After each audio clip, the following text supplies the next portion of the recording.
जब एक झूठे श्राप और समाज की गंदी सोच ने एक पति को अपनी ही पवित्र पत्नी के चरित्र पर शक करने पर मजबूर कर दिया। जानिए कलयुग का वह असली श्राप क्या है जो आज हर हंसते खेलते घर को श्मशान बना रहा है। नमस्कार, मैं विवेक वर्मा, जिसे आप SI वर्मा के नाम से भी जानते हैं। आज वर्मा स्टोरीज के इस मंच पर आपके सामने एक ऐसा कड़ीडी डेचवा सच लेकर आया हूं जो आजकल हमारे समाज में धर्म और शास्त्रों के नाम पर जहर की तरह फैलाया जा रहा है। आपने अक्सर लोगों को यह कहते सुना होगा या कहीं पढ़ा होगा कि कलयुग में एक ऐसा श्राप है जिसके कारण कोई भी स्त्री पवित्र नहीं रह सकती और उसका मन पराये पुरुषों की ओर भटकता ही है। लोग अपनी गंदी मानसिकता को सही ठहराने के लिए भगवान और शास्त्रों का झूठा सहारा लेते हैं। लेकिन क्या यह सच है? क्या सचमुच हमारी माताएं, बहनें और पत्नियां कलयुग के किसी ऐसे श्राप से ग्रसित हैं? आज की कहानी देवप्रयाग में रहने वाले एक सीधे साधे व्यापारी सत्यकाम और उसकी धर्मपत्नी अनुराधा की है। ये कहानी कोई साधारण दास्तान नहीं है, बल्कि यह उन तमाम झूठी मान्यताओं के मुंह पर एक तमाचा है जो एक पवित्र रिश्ते की नींव में शक का तेजाब डालती है। ये कहानी आपको बताएगी कि कलयुग का असली श्राप स्त्री के चरित्र पर नहीं, बल्कि पुरुष की उस सोच पर है जो अपनी ही लक्ष्मी पर शक करता है। देवप्रयाग की पवित्र भूमि पर सत्यकाम नाम का एक बहुत ही सफल व्यापारी रहता था। उसका इत्र और सुगंधित तेलों का बड़ा व्यापार था। सत्यकाम की पत्नी अनुराधा साक्षात अन्नपूर्णा और शील की मूरत थी। वह कम बोलती थी, लेकिन उसके आचरण में ऐसी पवित्रता थी कि घर का हर नौकर और आस पड़ोस के लोग उसका बहुत सम्मान करते थे। सत्यकाम अपनी पत्नी से बहुत प्रेम करता था, लेकिन उसके भीतर एक बहुत बद्धी कमजोरी थी। वह दूसरों की बातों में बहुत जल्दी आ जाता था। वह कानों का कच्चा था और जो भी उसे जैसा समझाता वह वैसी ही धारणा बना लेता था। सत्यकाम का एक बहुत ही कुटिल और ईर्ष्यालु मित्र था दामोदर। दामोदर का अपना घर क्लेश के कारण टूट चुका था, इसलिए वह किसी भी दूसरे परिवार को हंसता खेलता नहीं देख सकता था। उसे सत्यकाम और अनुराधा के अटूट प्रेम से बहुत जलन होती थी। उसने तय कर लिया था कि वह सत्यकाम के घर में भी शक की ऐसी आग लगाएगा कि सब कुछ जलकर राख हो जाएगा। एक दिन दामोदर सत्यकाम की दुकान पर आकर बैठा। बातों बातों में उसने धर्म और कलयुग की चर्चा छेड़ दी। दामोदर ने एक गहरी और रहस्यमयी आवाज बनाते हुए कहा, सत्यकाम मेरे मित्र, तुम दिन रात अपनी दुकान में व्यस्त रहते हो, लेकिन क्या तुमने कभी शास्त्रों में लिखे कलयुग के उस भयानक श्राप के बारे में पढ़ा है? ग्रंथों में लिखा है कि कलयुग का प्रभाव इतना गहरा होगा कि कोई भी स्त्री अपने पति के प्रति पूरी तरह वफादार नहीं रह पाएगी। कलयुग की हवा ही ऐसी है कि स्त्रियों का मन पराये पुरुषों की ओर आकर्षित होगा ही होगा। यह उनका दोष नहीं, बल्कि इस युग का श्राप है। सत्यकाम ने चौंकते हुए कहा, कैसी बातें कर रहे हो दामोदर? मेरी अनुराधा तो साक्षात देवी के समान है। उसका मन तो पूजा पाठ और घर गृहस्थी से ही नहीं हटता। दामोदर ने एक व्यंग्यात्मक मुस्कान के साथ कहा, मित्र, जो जितना शांत दिखता है कलयुग में उसके भीतर उतना ही बद्धा तूफान होता है। मैं तुम्हें डरा नहीं रहा, बस सावधान कर रहा हूं। मैंने कल ही तुम्हारी अनुराधा को नगर के पुराने खंडहर वाले मंदिर के पास एक अनजान युवक से बात करते देखा था। मुझे तो बस तुम्हारी चिंता है मित्र, बाकी तुम्हारी मर्जी। दामोदर ने शक का वह जहरीला बीज सत्यकाम के दिमाग में बो दिया था और अब वह बीज अपनी जड़ें फैलाने लगा। दोस्तों, शक एक ऐसा अदृश्य दीमक है जो कितनी भी मजबूत ईंटों से बने घर को अंदर ही अंदर खोखला कर देता है। जब इंसान अपने अपनों से ज्यादा बाहरी लोगों की बातों पर भरोसा करने लगता है तो उसका विनाश निश्चित है। समाज में न जाने ऐसे कितने दामोदर घूम रहे हैं जो धर्म और कलयुग के नाम पर झूठी बातें फैलाकर हंसते खेलते घरों में आग लगा रहे हैं। क्या आपने भी अपनी जिंदगी में कभी किसी ऐसे इंसान के कारण अपनों पर शक किया है जिसका पछतावा आपको आज तक हो रहा है? अगर आपको सत्यकाम की यह भटकाव भरी स्थिति महसूस हो रही है, अगर आप भी इस बात से सहमत हैं कि पति पत्नी के रिश्ते में दुनिया की कोई तीसरी आवाज नहीं आनी चाहिए, तो अभी वर्मा स्टोरीज चैनल को सब्सक्राइब कर लें। आपका एक सब्सक्राइब मुझे ऐसी ही गहराई से जुद्दी और समाज को आईना दिखाने वाली सच्चाइयां आप तक पहुंचाने की ताकत देता है। आइए इस परिवार से जुड़ें, अभी सब्सक्राइब का बटन दबाएं और देखें कि सत्यकाम ने शक में अंधे होकर क्या भयानक कदम उठाया। उस दिन के बाद से सत्यकाम की रातों की नींद उड़ डेच गई। जब भी अनुराधा घर का कोई काम करती या किसी से बात करती, सत्यकाम उसे शक की नजर से देखने लगा। उसे अनुराधा की हर बात में धोखा नजर आने लगा। एक शाम अनुराधा ने सत्यकाम से कहा कि वह मंदिर जा रही है।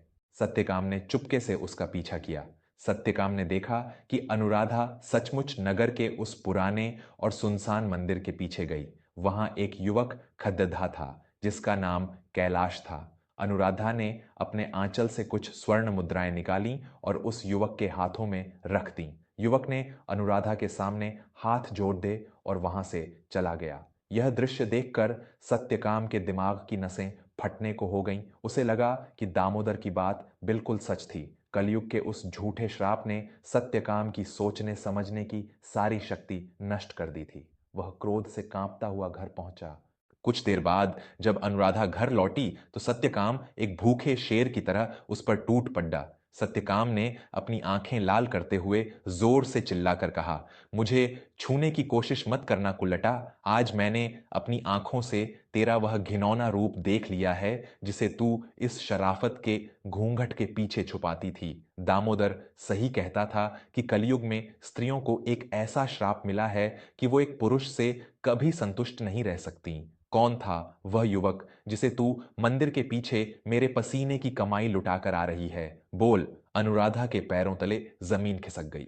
जिस पति की उसने बरसों तक ईश्वर मानकर पूजा की थी, आज वह उसके चरित्र पर इतना घिनौना कीचड़ड्डा उछाल रहा था। लेकिन अनुराधा कोई कमजोर स्त्री नहीं थी जो रोने गिड्डा गिद्धाने लगती। उसने अपने आंसू रोक लिए। उसके चेहरे पर एक ऐसा रौद्र रूप आ गया जिसे देखकर सत्यकाम भी एक पल के लिए सहम गया। अनुराधा ने अत्यंत शांत लेकिन दहादती हुई आवाज में कहा, जब पुरुष के मन में पाप और कायरता जन्म लेती है तो वह अपनी गंदी सोच को छुपाने के लिए कलयुग और शास्त्रों का झूठा सहारा लेता है। आपने मेरे चरित्र पर नहीं बल्कि अपने उस पवित्र अग्नि के फेरों पर थूका है। आप जानना चाहते हैं ना कि वह युवक कौन था और कलयुग का असली श्राप क्या है? तो चलिए मेरे साथ अभी इसी वक्त नगर के सबसे बड्ढे सिद्ध संत स्वामी चिदानंद जी के आश्रम में। आज इस बात का फैसला वहीं होगा। दोस्तों, एक स्वाभिमानी स्त्री दुनिया का हर दर्द बर्दाश्त कर सकती है। वह गरीबी में सूखी रोटी खाकर सो सकती है, लेकिन वह अपने चरित्र पर लगा एक भी दाग बर्दाश्त नहीं कर सकती। जब एक पुरुष बिना सोचे समझे अपनी पत्नी पर लांछन लगाता है तो वह अनजाने में उस लक्ष्मी को हमेशा के लिए अपने हृदय से बाहर निकाल देता है। क्या आप भी अनुराधा के इस स्वाभिमान और उसके कड़िए छे फैसले का समर्थन करते हैं? अगर आप भी मानते हैं कि बिना सबूत के शक करना एक भयानक अपराध है और आप इस कहानी की गहराई से जुड़ चुके हैं, तो बिना एक पल गंवाए वर्मा स्टोरीज को सब्सक्राइब करें। आपके सब्सक्राइब करने से यह संदेश समाज के उन लोगों तक पहुंचेगा जो अनजाने में अपना घर उजाड़ रहे हैं। तो अभी सब्सक्राइब करें और बेल आइकन जरूर दबाएं।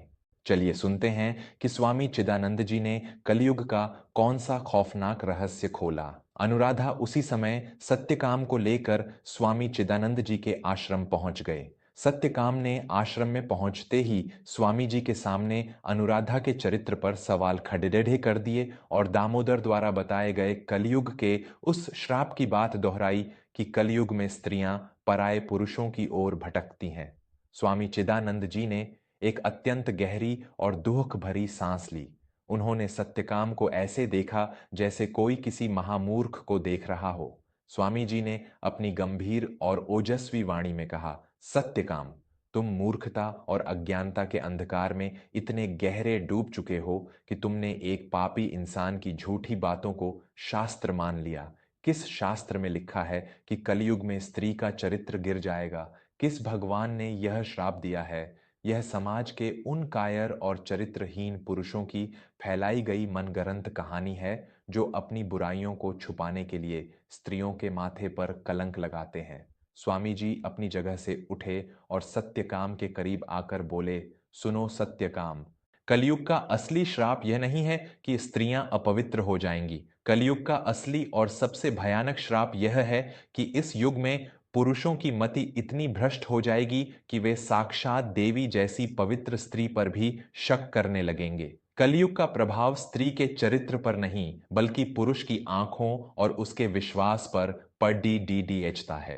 तुम उसी कलयुग के माया जाल में फंस चुके हो जहां तुम्हें सत्य में भी झूठ नजर आ रहा है। सत्यकाम की आंखें फटी की फटी रह गईं। स्वामी जी ने आगे कहा, और तुम जिस युवक कैलाश की बात कर रहे हो, क्या तुमने जानने की कोशिश की कि वह कौन है? वह युवक एक अनाथ आश्रम का संचालक है। तुम्हारी पत्नी अनुराधा पिछले 3 सालों से अपने गहने बेचकर और अपने भोजन में से पैसे बचाकर उन अनाथ बच्चों का पेट पाल रही है। उसने तुम्हें इसलिए नहीं बताया क्योंकि तुम पैसे के मामले में अत्यंत लालची और कठोर हो। तुम किसी गरीब को एक फूटी कौड़ी नहीं देते। तुम्हारी पत्नी तुम्हारे हिस्से का पुण्य कमा रही थी ताकि तुम्हारे व्यापार में बरकत बनी रहे, और बदले में तुमने उसे चरित्रहीन कह दिया। यह सुनते ही सत्यकाम के जैसे प्राण ही सूख गए। उसके हाथ पैर कांपने लगे। जिस पत्नी ने उसके लिए अपना सब कुछ दांव पर लगा दिया था, उस पर उसने इतना भयंकर और गंदा शक किया था, उसे दामोदर की वह कुटिल हंसी याद आ रही थी जिसने उसे अपने ही हाथों अपना घर जलाने पर मजबूर कर दिया। सत्यकाम रोते हुए अनुराधा के पैरों में गिर पड़ा। सत्यकाम ने दहाद्य मारते हुए कहा, मुझे क्षमा कर दो अनुराधा। मैं कलयुग के भ्रम और उस नीच दामोदर की बातों में अंधा हो गया था। मैंने तुम्हारे पवित्र प्रेम को अपनी गंदी सोच से तौला है। मैं पापी हूं। मुझे कोई भी सजा दे दो, लेकिन मुझे छोड़ कर मत जाना। अनुराधा ने अपने कदम पीछे हटा लिए। उसकी आंखों में अब कोई आंसू नहीं थे, बल्कि एक ऐसा वैराग्य था जो किसी भी पुरुष को अंदर से तोड़ सकता था। अनुराधा ने अत्यंत शांत स्वर में कहा, सजा मैं नहीं दूंगी स्वामी। सजा तो आपने खुद को दे दी है। जो विश्वास एक बार टूट जाता है वह कभी पहले जैसा नहीं जुड़ता। मैं आपके घर में आपकी पत्नी बनकर जरूर रहूंगी, क्योंकि यह मेरा धर्म है। लेकिन जिस अनुराधा पर आपने आज लांछन लगाया है, वह आपके हृदय से हमेशा के लिए जा चुकी है। सत्यकाम तड़पता रह गया, लेकिन अनुराधा ने उसे माफ नहीं किया। अगले ही दिन सत्यकाम ने उस जहरीले मित्र दामोदर को अपने नगर से धक्के मारकर बाहर निकाल दिया।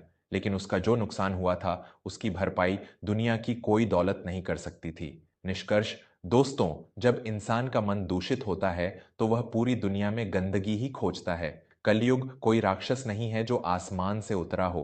कलयुग हमारी अपनी वह छोटी और संकीर्ण सोच है जो अपनों पर भरोसा करने के बजाय गैरों की बातों में आ जाती है। स्त्रियों के चरित्र के बारे में फैलाई गई ऐसी तमाम भविष्यवाणियां और श्राप केवल पुरुष प्रधान समाज के अहंकार की उपज हैं। विश्वास किसी भी रिश्ते की आत्मा होता है। अगर आपको शक की बीमारी लग गई तो आप स्वर्ग में भी खुश नहीं रह सकते। इसलिए अपनी बुद्धि का इस्तेमाल करें, अफवाहों पर नहीं बल्कि अपने अपनों की आंखों में सच्चाई को पढ़ें।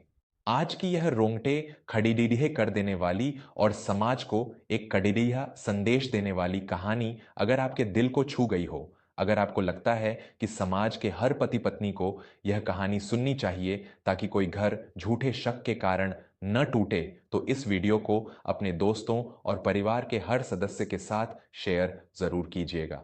और अंत में मैं विवेक वर्मा आपसे एक बार फिर हाथ जोड़कर निवेदन करता हूं कि जीवन की ऐसी ही सच्ची, गहरी और अंधविश्वासों को तौधने वाली सीख पाने के लिए वर्मा स्टोरीज को अभी सब्सक्राइब करें। आपका जुड़ाव ही मेरी सबसे बड़ी ताकत है। कमेंट में जय श्री कृष्णा जरूर लिखें और बताएं कि आप सत्यकाम की इस गलती के बारे में क्या सोचते हैं। मिलते हैं अगली कहानी में। तब तक अपनों पर विश्वास रखें और झूठे लोगों से सावधान रहें। धन्यवाद और नमस्कार।